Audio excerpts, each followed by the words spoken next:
Hello everyone, welcome back to our YouTube channel RNCC nursing coaching.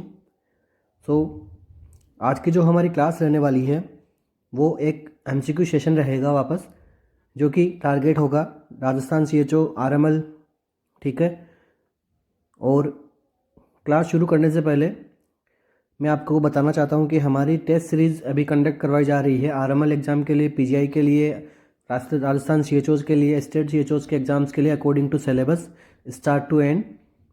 तो आप उन test series को आप बाय करके अपनी प्रिपरेशन को और ज़्यादा स्ट्रेंथ दे प्रोवाइड करवा सकते हो। ये सभी जो टेस्ट सीरीज़ है ये हमारे ऑफिशियल ऐप पे कंडक्ट करवाई जा रही है। जो ऑफिशियल ऐप है हमारा RNCC, जो आपको प्ले स्टोर पे मिल जाएगा, आप वहाँ से आप इसको बाय करके अपनी प्रिपरेशन को और ज़्यादा स्ट्रेंथ प्रोवाइड करवा सकते हो। और आप कहाँ स्टैंड करते हो, ठीक है, उन वो रियल टाइम एक्सपीरियंस भी आपको पता लगेगा। सो आज की क्लास का अपना जो टॉपिक रहेगा वो रहेगा BMW and environmental health and sanitation. ठीक है। जो BMW वेस्ट जो है वो उन सब के बारे में अपन क्वेश्चंस देखेंगे। एनवायरमेंट हेल्थ एंड सैनिटेशन के बारे में भी अपन सोल्व आउट क्वेश्चन कुछ अपन करेंगे। ठीक है, शुरू करते हैं आज की अपनी क्लास को। टॉपिक है आज का अपना BMW biomedical waste and infection control and environment health and sanitation. ठीक है, आज के टॉपिक में आज के जो टॉपिक रहेगा वो कुछ इस प्रकार का होने वाला है। सो शुरू करते हैं आज के अपने फर्स्ट क्वेश्चन से। सो हमारा फर्स्ट क्वेश्चन है आज की क्लास का, 4 colour code for bag in BMW। जो BMW बायोमेडिकल वेस्ट मैनेजमेंट है उसके अंदर 4 प्रकार के कलर कोड अपन यूज में लेते हैं, तो वो कौन कौन से हैं? Yellow, red, green and blue, red, blue, white, black, yellow, red, blue, black, या फिर रेलो, रेड, वाइट एंड ब्लू। कौन सा ऑप्शन है हमारा जो करेक्ट होगा इस क्वेश्चन के अंदर? 4 colour codes for bag in BMW। 4 कौन से कलर कोड के अपने बैग जो है अपन एस्टैब्लिश करते हैं BMW के अंदर? सो इस क्वेश्चन का जो आंसर रहेगा वो रहने वाला है ऑप्शन नंबर डी। ठीक है, कलर अपने जैसे yellow, red, white and blue है, ये सब अपन किस में काम में लेते हैं? BMW के अंदर। ठीक है, ऑप्शन 4 क्या इसमें रहेगा? करेक्ट रहने वाला है। अभी अपन थोड़ा डिस्कस कर लेते हैं BMW के बारे में। सो BMW की फुल फॉर्म क्या होती है?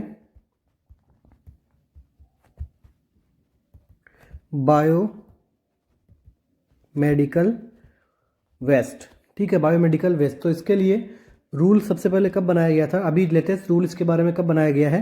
BMW rule according to WHO इन्होंने एक नया रूल वापस से इस्टेब्लिश किया था, जो कि 2016 के अंदर इन्होंने बनाया था। अब बायोमेडिकल वेस्ट होता क्या है इसके बारे में अपन देख लेते हैं। Any waste generated from hospital, clinic, research institute, okay, nursing home, during diagnosis, treatment, vaccination. ठीक है, इन सभी प्रोसेस के अंदर जो भी वेस्ट जमा होता है उसको अपन क्या बोलते हैं? Biomedical waste. ठीक है। सो अब इसके बारे में इसको WHO ने इसके लिए एक रूल बनाया था, जो कब बनाया था? 2016 के अंदर नया रूल इसके अंदर बायोमेडिकल वेस्ट के सेग्रीगेशन को लेकर इन्होंने एक नया रूल बनाया था। कब? 2016 के अंदर। नेक्स्ट, ये रूल किसके लिए बनाया गया था? ये एक बार क्वेश्चन में पूछा गया है। सो ये रूल बनाया गया था किसके लिए? कलर कोडिंग के लिए। ठीक है, रूल बनाया था कलर कोडिंग के लिए। सो ये जो बायोमेडिकल वेस्ट है इसके बारे में और क्या क्या क्वेश्चन एग्जाम के अंदर पूछा गया है, अपन बिन के कलर कोड के अंदर क्या क्या चीज़ें आती ही अपन आगे के क्वेश्चंस के अंदर सोल्व करेंगे। अभी अपन जनरली अपन टॉपिक अपना कवर कर रहे हैं बायोमेडिकल वेस्ट। इससे आपको और क्या क्वेश्चन आपको देखने को मिल सकता है? अब इसके क्वेश्चन पूछा गया था कि आपको जो सेग्रीगेशन है बायोमेडिकल वेस्ट का वो कहाँ से शुरू करना चाहिए? तो segregation of the BMW is done at the source level। ठीक है। ऐसा नहीं कि आपको जो BMW का जो वेस्ट है वो सभी को एक साथ ही उठा के एक साथ बाद में ले जाके उसको सेग्रीगेट करना है, अलग अलग करना है। सेग्रीगेट कब करना है? सेग्रीगेट करना है at the time of source level. जो अपन सोर्स लेवल के ऊपर अपन इसको क्या सेग्रीगेट करना है, अलग अलग करना है। ऐसा नहीं कि भाई एक साथ सभी को एक साथ मिक्स करके उठा लेना है। इसके बाद में नेक्स्ट क्या क्वेश्चन बनता है इस BMW से, उसके बारे में अपन बात कर लेते हैं। कलर कोडिंग क्या,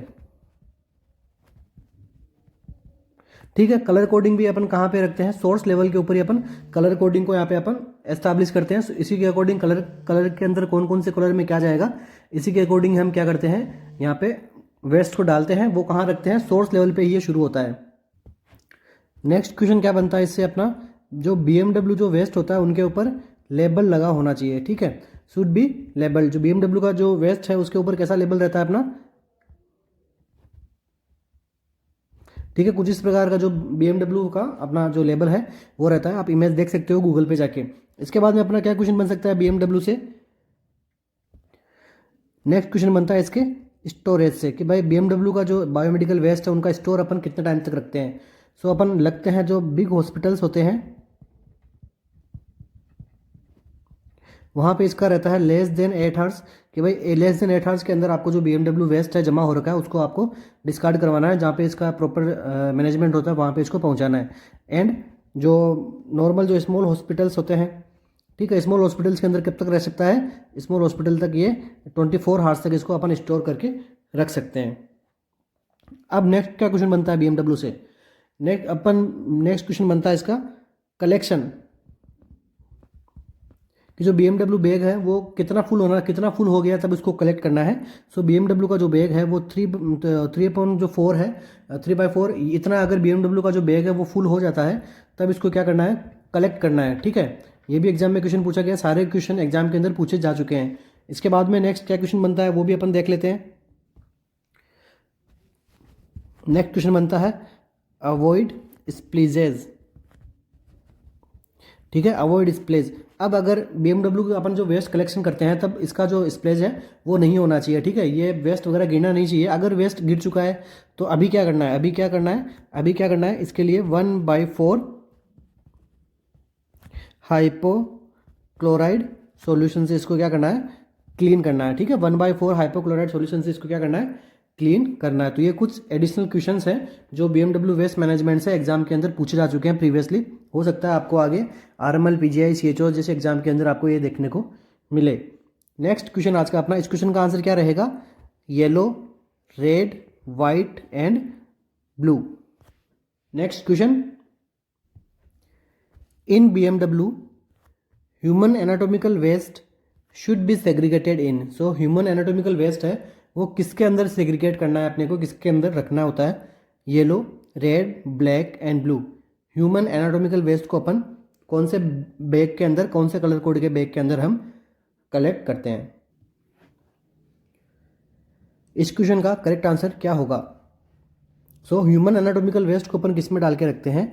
ह्यूमन एनाटॉमिकल वेस्ट को अपन रखते हैं येलो, जो येलो कलर कोड रहता है उसके अंदर अपन ह्यूमन एनाटॉमिकल वेस्ट को अपन सेग्रीगेट करके रखते हैं। अभी अपन बात कर लेते हैं येलो कलर कोड की, कि भाई अपन येलो कलर कोड के अंदर हम क्या रखते हैं। सबसे पहले येलो कलर कोड से अब क्या क्वेश्चन बनता है, एक तो ये बनता है अपना human anatomical waste like placenta, body part, nails, hairs and animals, ठीक है। जो भी एनिमल्स है जो डेड हो चुके हैं एनिमल्स, इनको भी अपन कहाँ रखते हैं? येलो बैग के अंदर हम डिस्कार्ड करते हैं। इसके बाद में अपन क्या, कॉटन वेस्ट को भी अपन कहाँ डिस्कार्ड करते हैं? येलो के अंदर। जो भी अपने कॉटन जो है वो पेशेंट की ड्रेसिंग के अंदर यूज में आई है उन सभी को अपन कहाँ रखते हैं? येलो के अंदर डालते हैं। इसके बाद में मेडिसिन्स, ठीक है, मेडिसिन्स को भी अपन किस में डालेंगे? येलो बैग के अंदर डालेंगे, ठीक है। मेडिसिन्स एग्जाम्पल, जो मेडिसिन एक्सपायर हो चुकी है, डिस्कार्ड हो चुकी है, एक्सपायर हो गई है, अब इनको कहाँ डिस्कार्ड करना है? अपने जो येलो बैग के अंदर डिस्कार्ड करना है। और एक इंपॉर्टेंट क्वेश्चन बनता है मेडिसिन से, कि जो साइटोटॉक्सिक जो मेडिसिन होती है वो किस में डिस्कार्ड करते हैं अपन, ये अपन करते हैं येलो के अंदर। ठीक है, सारे क्वेश्चंस एग्जाम के अंदर आ चुके हैं। सो आपको साथ साथ में नोट्स भी अपने बना लेने ताकि नेक्स्ट टाइम आपको रिवीजन करने में इजी हो, और कुछ 5 मिनट के अंदर आप पूरे जो आज का क्वेश्चन सेशन का पूरे का आप रिवीजन कर पाओगे अगर आप प्रॉपर अपने नोट्स भी तैयार करते जाओगे साथ साथ में। इसके बाद में क्या डालेंगे अपन, जो अपना केमिकल वेस्ट है उसको भी अपन येलो के अंदर डालेंगे, लेबोरेटरी वेस्ट। इसके बाद में इंपॉर्टेंट क्वेश्चन है जो किससे है, ब्लड बैग से।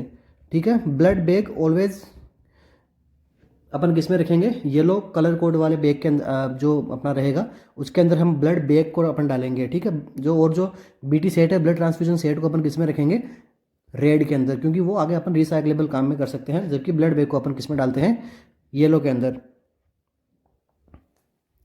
नेक्स्ट अपन क्या डाल सकते हैं इसके अंदर, ईसीजी की इलेक्ट्रोड्स। ठीक है, ईसीजी इलेक्ट्रोड्स किस में डालेंगे अपन, येलो के बैग के अंदर। अब ये सारा जो भी मटेरियल जो भी येलो के अंदर आया है, अब क्वेश्चन क्या बनता है इसके ट्रीटमेंट से, कि भाई ये जो मटेरियल येलो बैग के अंदर आया है तो इसका क्या अपन ट्रीट करेंगे आगे जाके। तो इसका ट्रीटमेंट कर सकते हैं, एक तो सबसे पहले तो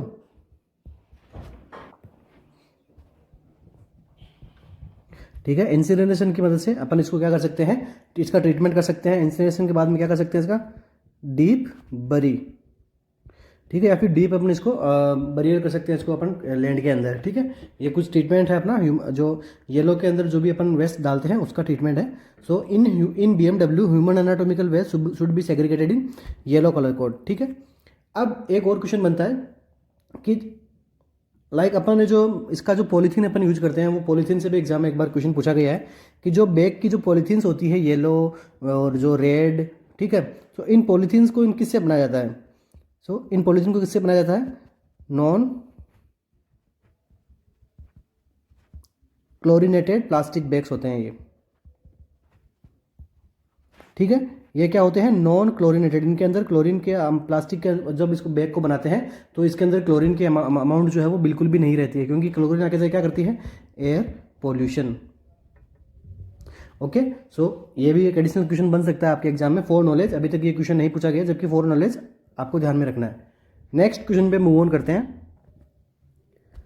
waste generated from hospital items such as tubings, bottles, IV tubes and set catheters should be segregated in. जो भी हॉस्पिटल से जो भी वेस्ट अपना जो जनरेट होता है, जो डिस्पोजेबल आइटम लाइक जो ट्यूबिंग है, बोटल्स है, लाइक एनएस की जो बोतल रह गई खाली, आईवी ट्यूब्स रह गए, and BT set, blood transfusion set, catheters, Foley's वगैरह, सो इन सब को अपन किस में अपन सेग्रीगेट करके रखते हैं, yellow, red, white and blue. वही सेम ऑप्शंस, बस अपना आंसर इसके अंदर बदल जाएगा। क्या आंसर रहेगा इस क्वेश्चन के अंदर, इस क्वेश्चन का हमारा जो आंसर रहेगा वो रहने वाला है option number B.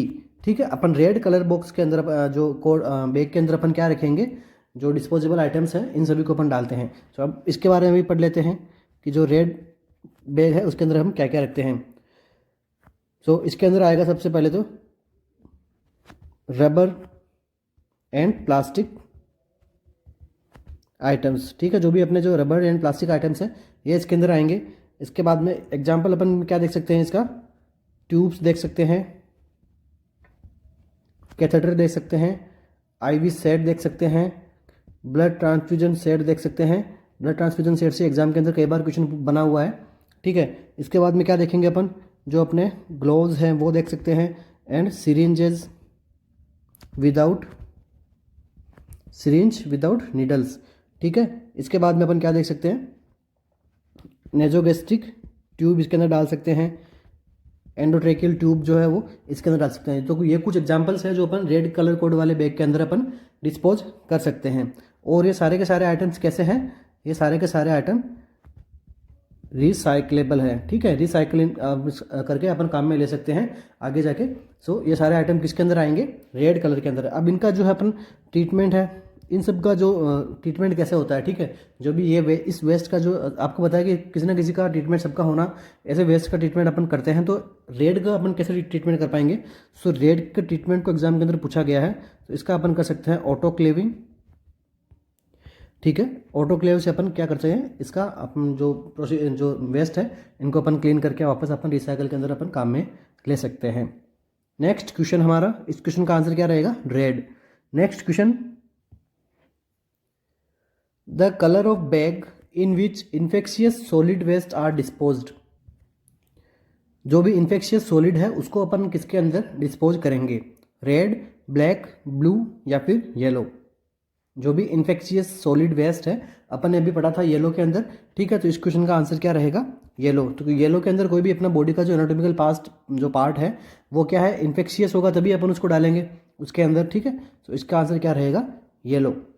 Next question, in BMW needles and syringe with fix needles scalpels should be segregated in. तो ऐसा कौन सा BMW का जो वेस्ट का जो बैग है उसके अंदर अपन नीडल्स डाल सकते हैं, सिरिंजेस विथ फिक्स नीडल, जिनके ऐसे सिरिंज जिसके ऊपर नीडल्स लगी हुई रहती है जो फिक्स रहती है वहाँ पे, स्कार्पल्स एंड ब्लेड्स वगैरह अपन कौन से जो बैग के अंदर अपन डिस्पोज करेंगे, yellow, red, white and blue.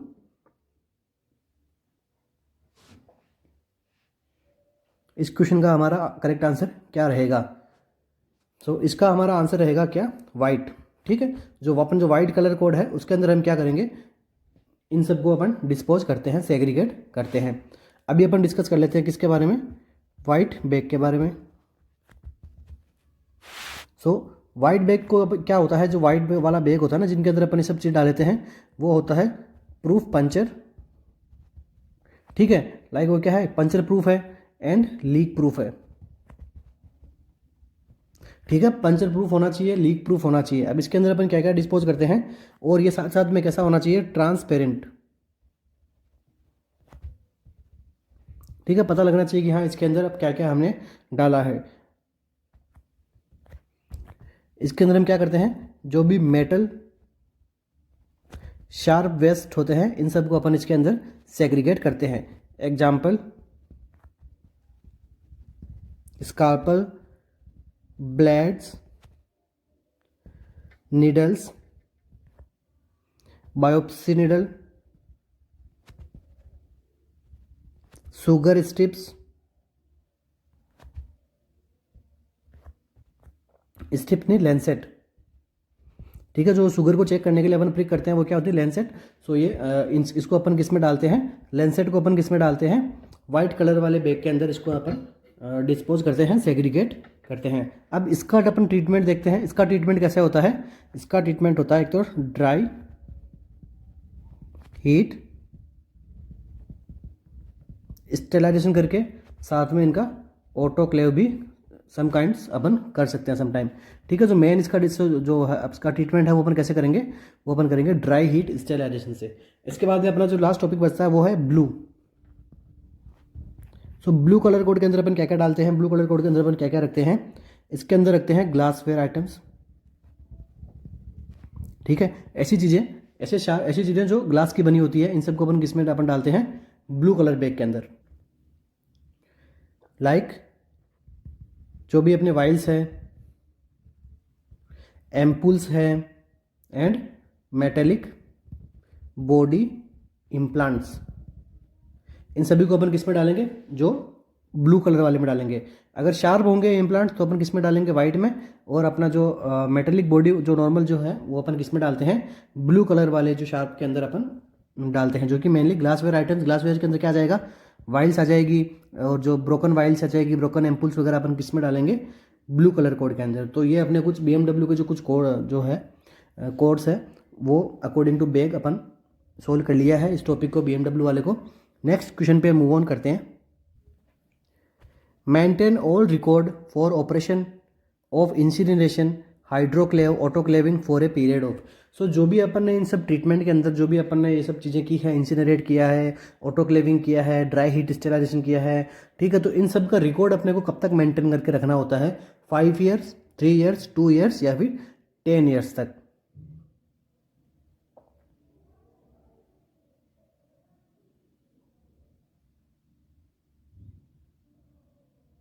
सो इन सब का जो मेंटेन रिकॉर्ड अपने हमें करना है वो करना है 5 ईयर्स तक, ठीक है। सो इन सब का रिकॉर्ड कब तक होता है, 5 ईयर्स तक जो है इन सब का रिकॉर्ड किया जाता है।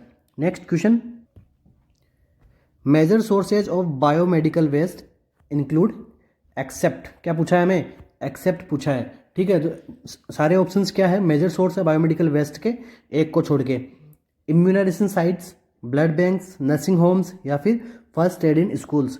सो आप सभी को पता है इम्यूनाइजेशन साइट के ऊपर लार्ज अमाउंट में बायोमेडिकल वेस्ट बनता है, ब्लड बैंक में भी बनता है और नर्सिंग होम्स के अंदर भी बायोमेडिकल वेस्ट है वो वहाँ पे अपन को मिलता है। जबकि फर्स्ट एड इन स्कूल्स के अंदर हमें इतना लार्ज अमाउंट के अंदर ये एक मेजर सोर्स नहीं है बायोमेडिकल वेस्ट का, तो इसको अपन क्या करते हैं, एक्सक्लूड करते हैं। ठीक है, एक्सेप्ट करते हैं इस क्वेश्चन के अंदर। सो इस क्वेश्चन का हमारा जो आंसर रहेगा वो क्या रहेगा, first aid in schools. Next question,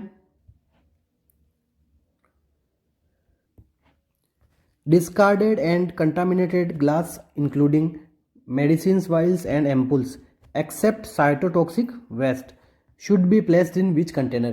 ठीक है, जो भी डिस्कार्डेड एंड कंटामिनेटेड जो भी अपने जो ग्लास आइटम्स हैं, मेटल जो मेडिसिन की वाइल्स है, एम्पुल्स है, ठीक है, उनको अपन किसके अंदर डिस्कार्ड करना है, अगर वो मेडिसिन साइटोटॉक्सिक है उसको छोड़ के। लाइक साइटोटॉक्सिक को अपन किस में करते हैं, साइटोटॉक्सिक को अपन करते हैं किस में, येलो में करते हैं। जबकि बाकी जो मेडिसिन है, जो ग्लासवेयर आइटम्स है, उनको अपन को किस में डिस्कार्ड करना है, कौन से कंटेनर में डिस्कार्ड करना है, येलो, ब्लू, रेड या फिर वाइट कंटेनर में।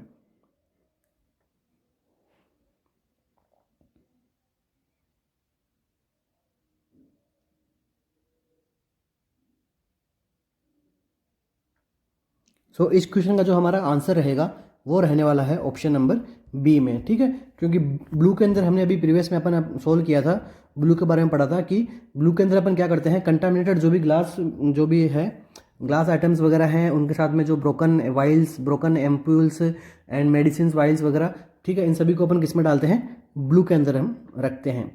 नेक्स्ट क्वेश्चन, तो यहीं पे अपना बायोमेडिकल का जो चैप्टर है वो कंप्लीट होता है। अभी अपन बात करते हैं एनवायरमेंटल हेल्थ एंड सैनिटेशन के बारे में। इससे भी कुछ क्वेश्चंस हैं जो एग्जाम के अंदर पूछे जा चुके हैं, सो इन क्वेश्चंस को अपन यहाँ पे सोल्व करते हैं। Control of water supplies to ensure that they are pure and wholesome is statement of, ये स्टेटमेंट किसका है कि वाटर सप्लाई को कंट्रोल करना ताकि वो एक प्योर एंड वोलसम रहे, प्योर एंड पीने लायक रहे, पौष्टिक रहे। ठीक है, ये स्टेटमेंट किसने दिया था, WHO ने, पोल्यूशन कंट्रोल डिपार्टमेंट ने, डिपार्टमेंट ऑफ हेल्थ ने या फिर वाटर सप्लाई डिपार्टमेंट ने। So control of water supplies को कंट्रोल करना, साथ ही साथ में ये इंश्योर करना कि वो जो पानी है वो एक प्योर हो और वोलसम हो। वोलसम का मतलब होता है पौष्टिक, पौष्टिक मतलब सभी प्रकार के उसके अंदर जो एलिमेंट्स होते हैं वाटर के अंदर वो उसके अंदर प्रेजेंट रहे। ये स्टेटमेंट किसका है, ये स्टेटमेंट किसने दिया था। इस क्वेश्चन का हमारा जो करेक्ट आंसर जो रहेगा वो रहेगा ऑप्शन नंबर ए। ठीक है, ये स्टेटमेंट किसका है, ये स्टेटमेंट है WHO का। सो WHO ने कहा था कि control of water supply to ensure that they are pure and wholesome, ये स्टेटमेंट किसका है, WHO का। Next question, production of any object by an individual and institution. ठीक है, किसी भी ऑब्जेक्ट का प्रोडक्शन करना इंडिविजुअल के द्वारा या फिर किसी इंस्टीट्यूट के द्वारा, and all the pollution that object और एक्टिविटी माइट कॉज, और ये जो बाकी जो पोल्यूशन हो रहा है किससे, इस प्रकार के ऑब्जेक्ट से, जो भी ऑब्जेक्ट्स का प्रोडक्शन किया गया है, through out it's life cycle come under the principle of. ठीक है, अपनी जो ये ऑब्जेक्ट है ये अपनी पूरी लाइफ साइकिल के अंदर जितना भी ये पोल्यूशन कॉज करता है, ठीक है, ये कौन से प्रिंसिपल के अंदर आता है। ठीक है, क्वेश्चन अपने क्या पूछना चाह रहा है कि किसी भी इंडिविजुअल या फिर किसी भी इंस्टीट्यूट की सहायता से कोई एक प्रोजेक्ट को बनाया गया है, किसी ऑब्जेक्ट को बनाया गया है, और अब वो ऑब्जेक्ट क्या कर रहा है, पोल्यूशन कॉज कर रहा है अपनी पूरी लाइफ साइकिल के अंदर। ठीक है, सो इसको हम कौन से प्रिंसिपल के अंदर अपन एस्टैब्लिश करते हैं, polluter pays principle, principle of cradle to grave, principle of discharge emission permit, या फिर infrastructure and basic life emanates.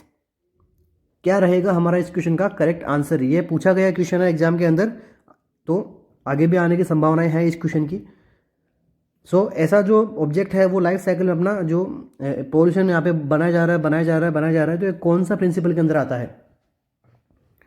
इसके अंदर हमारा जो ऑप्शन राइट होगा वो होगा option B, principle of cradle to grave. जो principle of cradle to grave के अंदर ये वाला जो है ऑप्शन हमारा करेक्ट होता है।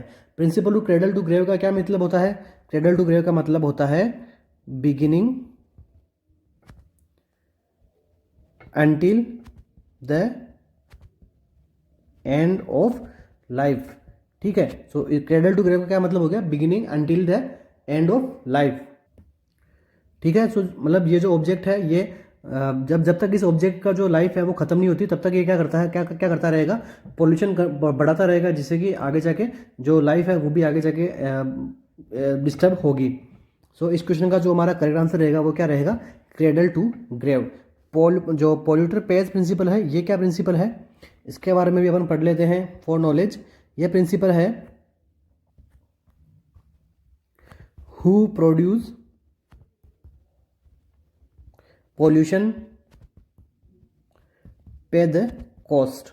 ठीक है, जो पॉल्यूशन को बढ़ा रहा है उससे आपको क्या करना है, कॉस्ट लेनी है। ठीक है, कई जो आपको जहाँ पे लिखा देखने को मिलता है स्मोकिंग प्रोहिबिटेड, वहाँ पे कुछ कोई भी पर्सन है वो आप स्मोक कर रहा है तो अपन वहाँ से वो बोलते हैं ना कि हाँ भाई 200 रुपये का जो है वो जुर्माना लगेगा अगर यहाँ पे स्मोकिंग जोन के अंदर आप जो स्मोकिंग अगर आप स्मोकिंग प्रोहिबिटेड एरिया के अंदर अगर स्मोकिंग करते हो तो वहाँ पे आपको जुर्माना लगाया जा सकता है। ठीक है, तो कौन से प्रिंसिपल के अंदर आता है, ये पोल्यूटर पेज प्रिंसिपल के अंदर हमें ये देखने को मिलता है। जो बट इस क्वेश्चन का जो हमारा आंसर रहेगा वो क्या रहेगा, principle of cradle to grave.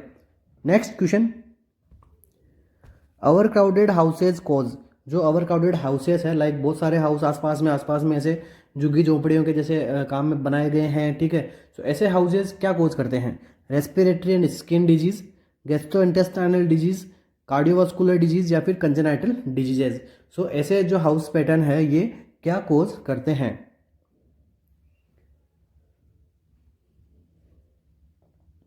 तो ऐसे हाउसेज क्या कॉज करते हैं, रेस्पिरेटरी एंड स्किन डिजीज को यहाँ पे कॉज करते हैं। ठीक है, overcrowded houses respiratory and skin problems को है जो कॉज करते हैं। Next question, safe water is. Safe water हम किसको कहेंगे, free from harmful chemicals, pleasant to taste, usable for domestic purpose या फिर ऑल ऑफ द अबव।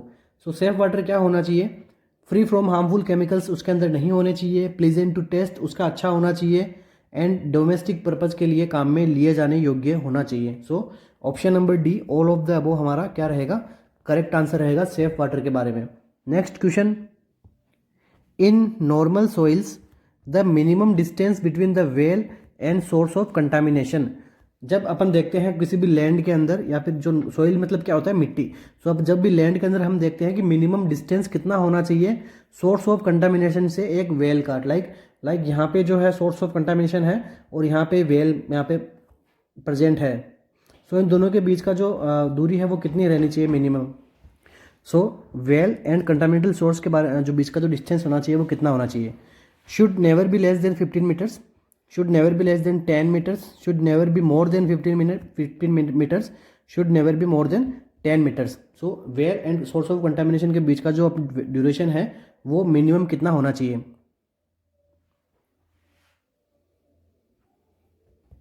ठीक है, तो इस क्वेश्चन का हमारा करेक्ट आंसर जो रहेगा वो क्या रहने वाला है, इस क्वेश्चन का आंसर रहेगा should be never less than 15 metres. ठीक है, 15 मीटर से लेस इसके दोनों का जो बीच का जो डिस्टेंस है वो इससे लेस नहीं होना चाहिए। Okay, next question, disease caused by insects vector specially mosquitoes that breed और फीड नियर द वाटर। और ठीक है, ऐसी कौन सी डिजीज है, ऐसी डिजीज को अपन क्या कहेंगे जो कि इंसेक्ट वेक्टर के द्वारा, स्पेशली कौन, मॉस्किटोज। ठीक है, दैट ब्रीड और फीड, अपनी जो ब्रीड है अपनी जनसंख्या लाइक अपनी जो ब्रीडिंग है वो कहाँ अपन वाटर के पानी कर रहे हैं और वाटर से वो क्या कर रहे हैं, फीडिंग भी कर रहे हैं। लाइक जो लार्वा वगैरह होता है, ठीक है, वो सभी के क्या वाटर से फीडिंग करते हैं। सो अब ऐसी डिजीज को हम क्या कहेंगे, water wash disease, water related disease, और सी में क्या है, both A and B, D none of the above. So ऐसे क्वेश्चन का जो आंसर रहेगा वो क्या रहेगा, ऑप्शन नंबर बी। इसको हम क्या बोलेंगे, ये एक प्रकार की वाटर रिलेटेड डिजीज है। ठीक है, इस क्वेश्चन का आंसर क्या रहेगा, वाटर रिलेटेड डिजीज। ठीक है, मॉस्किटो से क्या मुझे क्या मिलता है, मलेरिया एंड डेंगू, चिकनगुनिया। ठीक है, ये सारे वाटर रिलेटेड डिजीज के अंदर भी हम इसको रखते हैं। Next question, SODIS realise on to kill the bacteria. SODIS का फुल फॉर्म क्या होता है, SODIS का फुल फॉर्म हमें होता है सोलर वाटर डिसइंफेक्शन। ठीक है, solar water disinfection relies on kill to bacteria. ठीक है, किस पे निर्भर करती है? केमिकल ट्रीटमेंट पे, सन एनर्जी पे, रेडिएशन पे, या फिर नन ऑफ द अबव से। ठीक है, ऑप्शंस में क्या, क्वेश्चन में क्या दिया गया? सोलर। ठीक है, सोलर एनर्जी कहाँ से हमें मिलेगी? या मिलेगी हमें सन से। ठीक है, इस क्वेश्चन का जो आंसर रहेगा वो क्या रहेगा? Sun energy. Next question, potassium permanganate is use for disinfection of. Potassium permanganate का अपन यूज कहाँ, किसके डिसइंफेक्शन की लिए अपन करते हैं? Use for disinfestation. Sorry, question में क्या है? Disinfestation. Potassium permanganate is use for disinfestation of.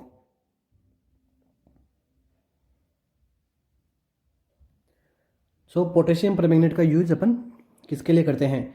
Fruit and vegetables के डिसइंफेस्टेशन के लिए, वाटर डिसइंफेस्टेशन के लिए, एयर डिसइंफेस्टेशन के लिए, या फिर इंस्ट्रूमेंट डिसइंफेस्टेशन के लिए।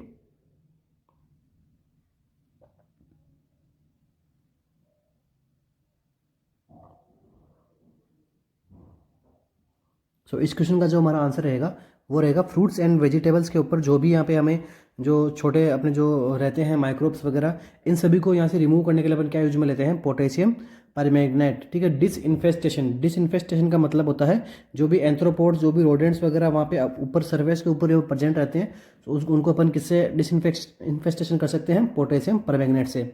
Next question, orthotolidine arsenide test is use to determine. ठीक है, जो ऑर्थोटोलिडीन आर्सेनाइड टेस्ट है वो किसको डिटरमाइन करने के लिए किया जाता है? किसके लिए ये हेल्पफुल होता है? Amount of free chlorine residual का पता लगाने के लिए, या फिर पीएच ऑफ वाटर का पता लगाने के लिए, या फिर टर्बिडिटी ऑफ वाटर का पता लगाने के लिए, या फिर ऑल ऑफ द अबव। ऑर्थोटोलिडीन और आर्सेनाइड टेस्ट है ये अपन किसके लिए करते हैं? सो इस क्वेश्चन का जो हमारा करेक्ट आंसर जो रहेगा वो रहने वाला है amount of free chlorine residual. ठीक है, सो ऑर्थोलिन आर्सेनाइड टेस्ट किसके लिए करते हैं? Amount of free residual chlorine का पता लगाने के लिए अपन क्या करते हैं? और जो ऑर्थोटोलिडीन टेस्ट को अपन करते हैं। ठीक है, amount of free chlorine of residual का पता अपन कौन से स्कोप की मदद से लगा सकते हैं? ये एग्जाम के अंदर एक बार क्वेश्चन में आ चुका है कि अब ऐसा कौन सा स्कोप है जिसको हम ऑर्थोटोलिडीन टेस्ट के अंदर हम यूज में लेते हैं? किसके लिए? Amount of free chlorine residual का पता लगाने के लिए। तो ये कौन सा इंस्ट्रूमेंट है? इसका नेम क्या है? Chloro scope. ठीक है, क्लोरोस्कोप की मदद से अपन क्या कर सकते हैं? Amount of free chlorine residual का हमें पता लगा सकते हैं। Next, pH of water. PH of water को हम कैसे पता लगा सकते हैं? पीएच ऑफ वाटर कितनी होनी चाहिए? पीएच ऑफ वाटर होनी चाहिए 6.5 टू 8.5। ये होनी चाहिए क्या? PH of water. वाटर की पीएच कितनी होनी चाहिए? जो अपन जो डोमेस्टिक पर्पज के काम में लेते हैं, जो ड्रिंकिंग वाटर होता है अपना, उसकी पीएच कितनी होनी चाहिए? 6.5 टू 8.5 के इसके बीच के अंदर पीएच रहनी चाहिए। Turbidity of water. ठीक है, जो टर्बिडिटी है वो क्लियरिटी, वाटर की क्लियरिटी। ठीक है, उसको पता लगाने के लिए अपन क्या करते हैं? इसको बताने के लिए अपन टेस्ट करते हैं NTU। NTU की क्या फुल फॉर्म होती है? नेफेलोन्ट्रिक टर्बिडिटी यूनिट। ठीक है, इसकी मदद से अपन क्या लगाते हैं? टर्बिडिटी ऑफ वाटर का पता लगाते हैं। अब इसके साथ ही ऑर्थोटोलिडीन टेस्ट से रिलेटेड अपन कुछ टॉपिक्स हैं उनको अपन सॉल्व कर लेते हैं, उन क्वेश्चंस को भी अपन देख लेते हैं। So question number first, substance used for water filter.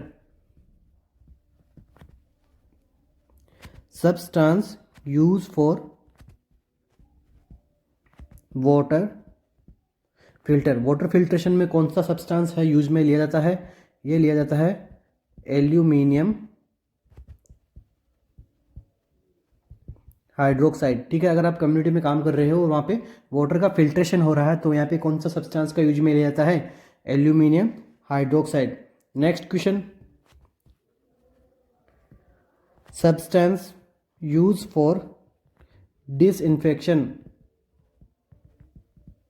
Disinfection of water. Water के डिसइंफेक्शन के लिए कौन सा सब्सटेंस यूज में लेंगे?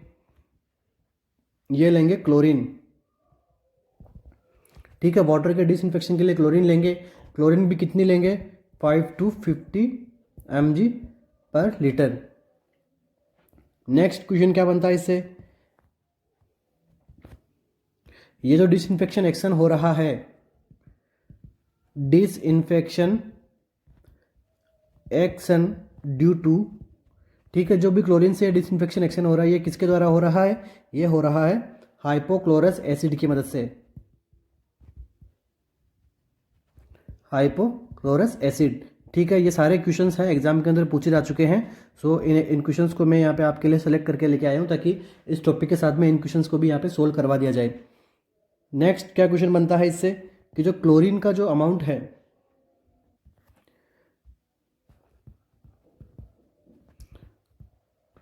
क्लोरीन का अमाउंट है वो कितना रखेंगे कि भाई कितनी क्लोरीन की रिक्वायरमेंट है इतने पानी के लिए। सो इसके लिए कौन सा इंस्ट्रूमेंट होता है, chlorine amount estimate by Horrocks apparatus. ठीक है, होरोक्स एपरेटस की मदद से अपन क्या कर सकते हैं, क्लोरीन अमाउंट को अपन एस्टिमेट कर सकते हैं वाटर के क्लियर के लिए। ठीक है, अब अपन बात कर लेते हैं कि जो अपना जो ड्रिंकिंग वाटर है उसके लिए क्लीनिंग के लिए कितनी क्लोरीन चाहिए। सो ड्रिंकिंग वाटर के लिए हमें क्लोरीन चाहिए 0.5 mg पर लीटर फॉर 1 आवर। ये किसके लिए होती है, ड्रिंकिंग वाटर के लिए। इसी के साथ ही 0.7 to 1 mg पर आवर, ये पर आवर में है। ठीक है, सारा ही ये अपन किसके लिए रखते हैं, ये अपन रखते हैं पोस्ट डिजास्टर के केसेस में। ठीक है, यहाँ पे अगर किसी भी जगह पे डिजास्टर हुआ है और वहाँ पे अगर वाटर का हमें क्लीनिंग करनी है तो इसके लिए अपन होरेक्स एपरेटस की मदद से अपन क्या करेंगे, क्लोरीन का एस्टिमेशन करेंगे। तो क्लोरीन डिमांड अपन पता लगाते हैं। ठीक है, क्लोरीन डिमांड। ठीक है, तो इसके लिए कितनी क्लोरीन डिमांड होगी पोस्ट डिजास्टर के लिए, सो 0.7 to 1 mg।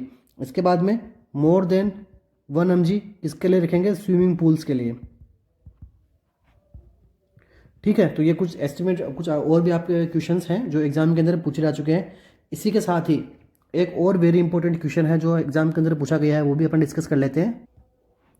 ओके, ये अपन यहाँ पे सोल्व कर लेते हैं। Instrument used to mix chlorine into water. तो ऐसा कौन सा इंस्ट्रूमेंट है जो क्लोरीन को वाटर में मिक्स करने के लिए काम में लिया जाता है, इसको हम बोलते हैं क्लोरोनॉम। ठीक है, ये कौन सा इंस्ट्रूमेंट है, क्लोरोनॉम। ठीक है, तो हमने इस क्वेश्चन से रिलेटेड सारे जो क्वेश्चंस हैं वो हमने सोल्व कर लिया जो आपको एग्जाम के अंदर देखने को मिल सकते हैं। सो इस क्वेश्चन का जो हमारा करेक्ट आंसर रहेगा क्या रहेगा, अमाउंट ऑफ फ्री रेसिड्यूल का पता लगाने के लिए अपन क्या करते हैं, ऑर्थोटोलिडीन आर्सेनेट टेस्ट करते हैं।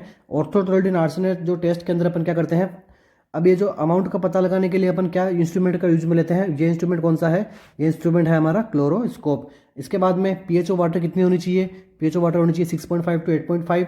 एनटीयू क्या है, ये टर्बिडिटी वाटर को पता लगाते हैं। Substance use for water filter के लिए क्या सब्सटेंस यूज में लेना है, aluminium hydroxide. Substance use for disinfection के लिए क्या सब्सटेंस यूज में लेना है, क्लोरीन लेना है। कितना लेना है, इतना।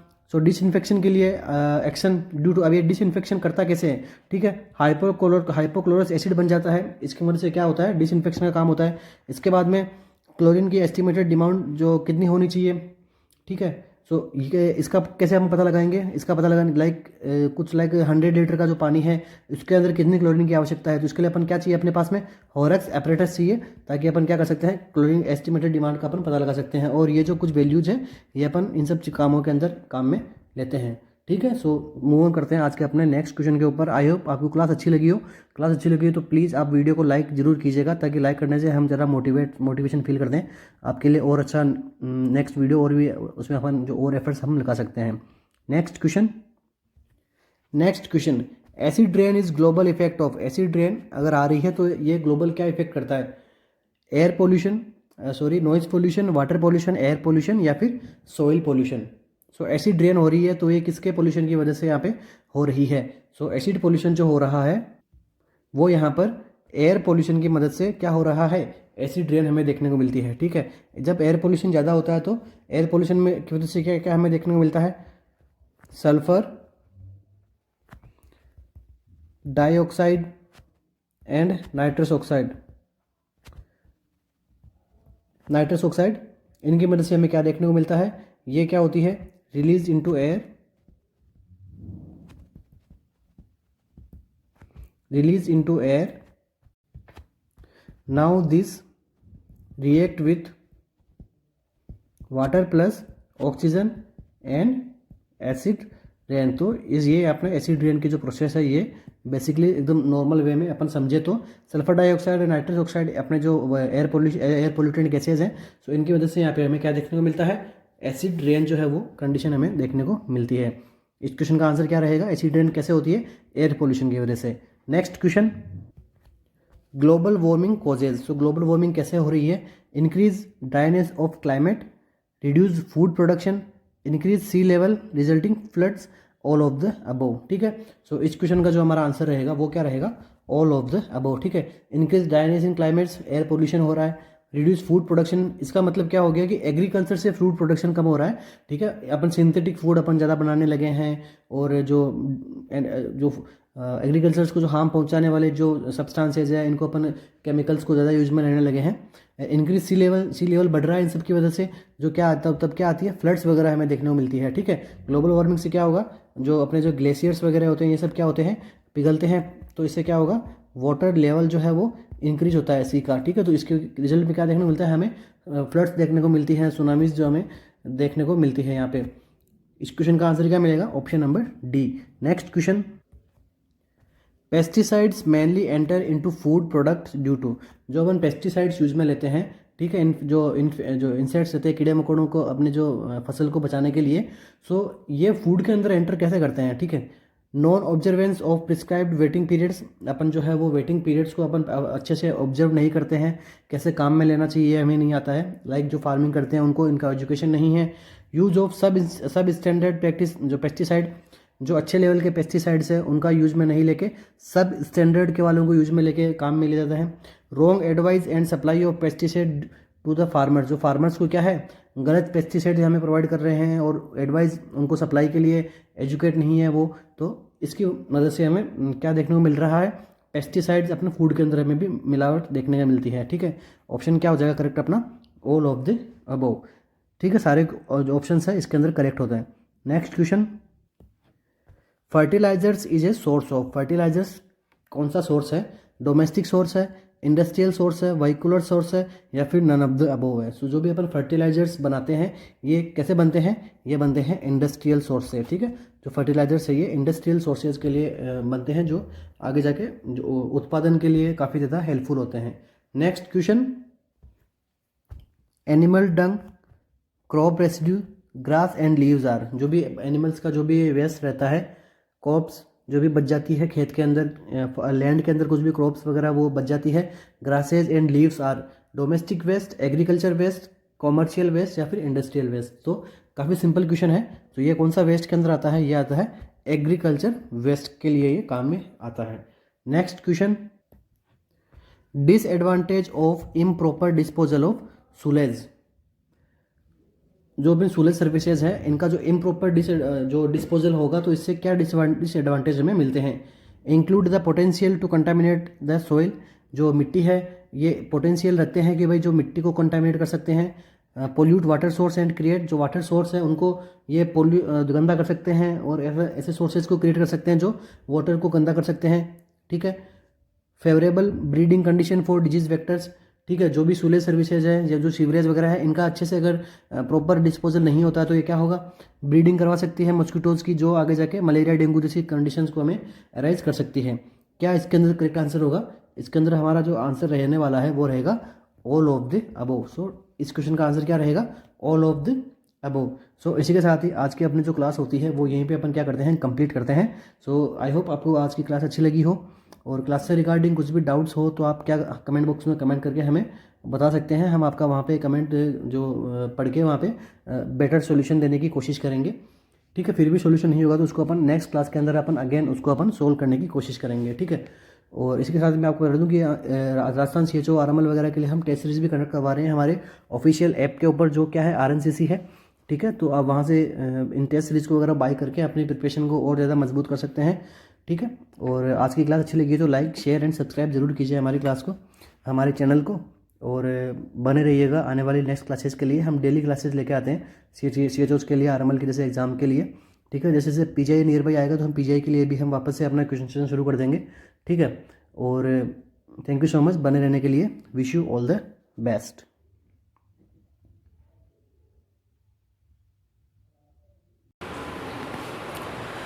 गुड आफ्टरनून डियर और फ्रेंड्स, मेरा नाम मालचंद गोयल है। इस बार एम्स 2022 नॉर्सेट में मेरा सिलेक्शन 2070 की रैंक पर मुझे एम्स देवघर मिला है। वैसे मुझे ग्रेजुएशन मैंने 2016 में कंप्लीट की थी और तब से लेकर के मैं प्रिपरेशन ही कर रहा हूँ, बस प्रिपरेशन ही हो रही है, सिलेक्शन कहीं नहीं हो रहा है। तो आज मैं आपको बताऊँगा कि मतलब कैसे मैं इन चीज़ों से पीछे रह गया था। मेरा बस मतलब इसमें क्वालिफाई हो रहा था और नॉर्सेट में मेरे को सीट क्यों नहीं मिल रही थी। मैं 2016 का पास आउट हूँ, तब से लेकर के मैं कंटिन्यू प्रिपरेशन कर रहा हूँ और बस मैं क्वालिफाई होकर के एम्स में सीट नहीं मिलती, हर बार पीछे रह जाता हूँ। तो जैसे कि लास्ट 2021 में मेरे को 3000 की रैंक तक मिला था, उससे पहले भी मेरे को 5-6 हज़ार तक ऐसे चल रहा था सिस्टम पूरा। तो लास्ट जैसे कि 2021 का नॉर्सेट होने के बाद में फिर मैं आरएनसीसी के संपर्क में आया था। आरएनसीसी के संपर्क में आने के बाद में मैंने सर से डिस्कस भी किया था कि सर मेरा इस तरह से सब कुछ चल रहा है और मेरा सिलेक्शन कहीं नहीं हो रहा है और बस मुझे मतलब क्वालिफाई हो रहा हूँ, तो मैं क्या करूँ कि मतलब जैसे प्रॉपर मैं सिलेक्शन भी हो जाए और मुझे अच्छी जगह नॉर्सेट में सीट भी मिल जाए।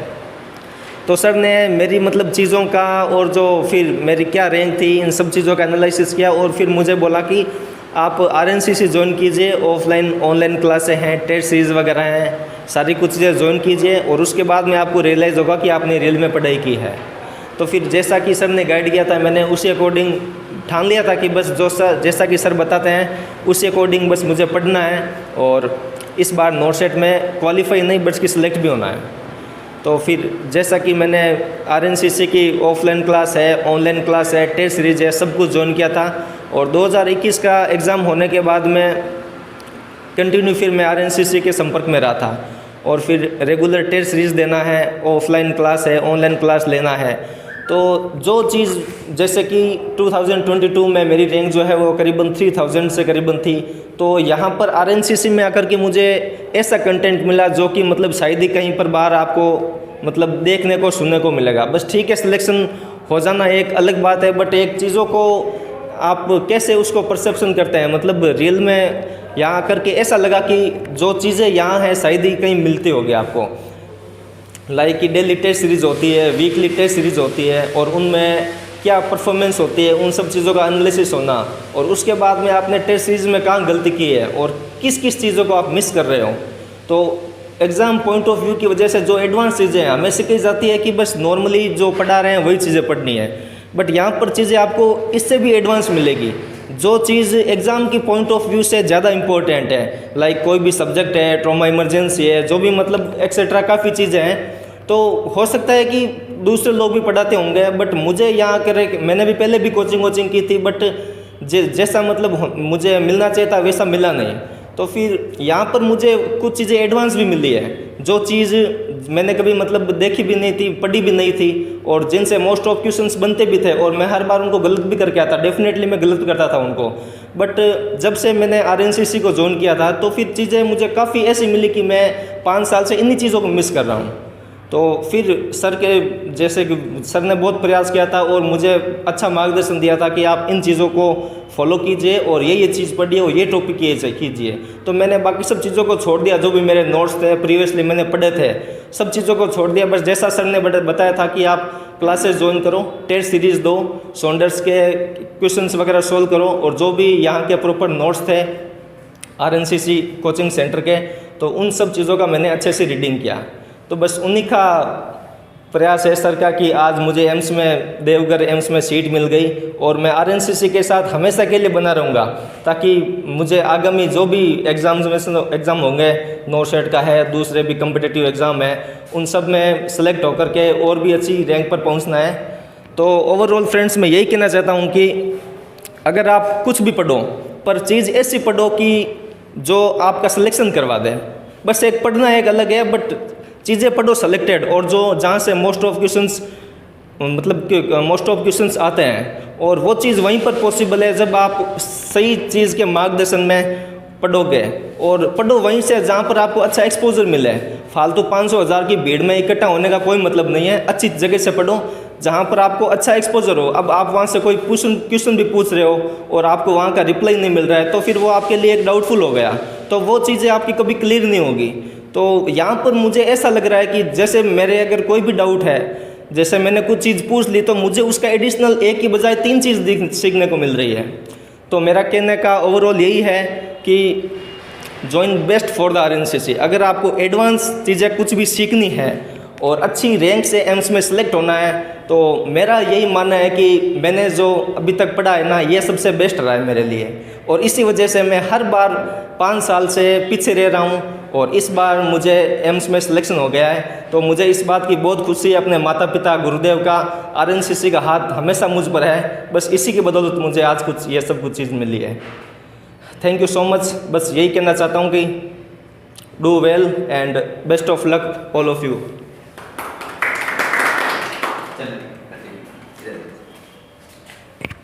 बैठ जाइए। हाँ जी,